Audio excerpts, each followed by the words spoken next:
Hey guys வணக்கம், welcome back to அம்மா பொண்ணு சேனல். நான் இன்றைக்கி என்ன செய்ய போகிறேன் அப்படின்னு பார்த்தீங்கன்னா, ஆட்டு ரத்த முட்டை பொரியல் ஈஸியான மெத்தடில் குயிக்காக பட்டுன்னு சட்டுன்னு செய்யலாம். என்னோடய ரெசிபீஸ்லாம் நீங்கள் ரெகுலராக பார்க்கணும் அப்படின்னா ப்ளீஸ் சப்போர்ட் பண்ணி சப்ஸ்கிரைப் பண்ணி வச்சுக்கோங்க.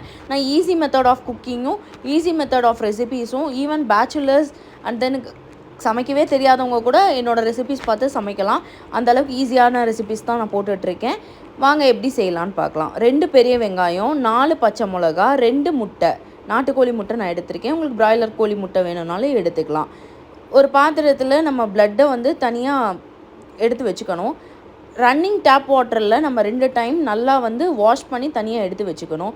நான் பொரியல் மாதிரி செய்கிறதுனால அதில் பார்த்திங்கன்னா தூசி துரும்பு அண்ட் தென் முடி எல்லாமே இருக்கும். அது எல்லாத்தையுமே நம்ம எடுத்து தனியாக செக்ரிகேட் பண்ணி வச்சுக்கணும். இந்த அளவுக்கு நான் வந்து பிசைஞ்சிக்கிறேன் கையில். இன்னொரு மெத்தட் இருக்குது, அது வந்து நான் இன்னொரு தடவை உங்களுக்கு நான் சொல்லி காட்டுறேன் எப்படிங்கிறது. இப்போ பார்த்திங்கன்னா அடிகனமான பாத்திரத்தில் ஒரு டேபிள் ஸ்பூன் எண்ணெய் விட்டு கடுகு, சீரகம், சோம்பு போட்டு நல்லா ஃப்ரை பண்ணோன்னே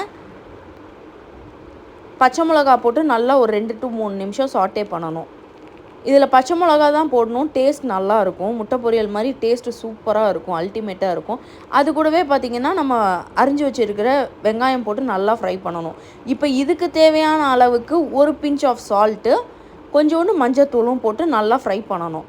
ஃப்ரை பண்ணிகிட்டே இருக்கும்போது நம்ம வந்து ஆட்டு ரத்தத்தை எடுத்து நம்ம போட்டுறணும். போட்டோன்னு பார்த்திங்கன்னா பிளாக் கலரில் மாறிடும். மாறினதுக்கப்புறம் நல்லா சுண்ட வைக்கணும். இது ஒரு மெத்தடுங்க. இன்னொரு மெத்தடு, தனியாக முட்டையை வறுத்து கூட போடலாம், இல்லை இப்படி நான் உடச்சி ஊற்றுன மாதிரியும் ஊற்றலாம். இந்த மெத்தடும் நல்லா தான் இருக்கும். எதுவாக இருந்தாலுமே ட்ரை ரோஸ்ட் பண்ணணும், நல்லா வேக வைக்கணும், நல்லா வறுக்கணும். அது கூடவே பார்த்திங்கன்னா பெப்பர் எவ்வளோ தேவையோ அவ்வளோ அளவு உங்களுக்கு தேவையான அளவுக்கு போட்டு நம்ம இதை வந்து தனியாக எடுத்து வச்சிடணும். இது பார்த்திங்கன்னா சாப்பாடோடு சாப்பிட்டோம்னா அல்டிமேட்டாக இருக்கும், வேறு லெவலில் டேஸ்ட் இருக்கும். கண்டிப்பாக நீங்களும் ஒரு முறை செஞ்சு பாருங்கள். Thank you so much. பை.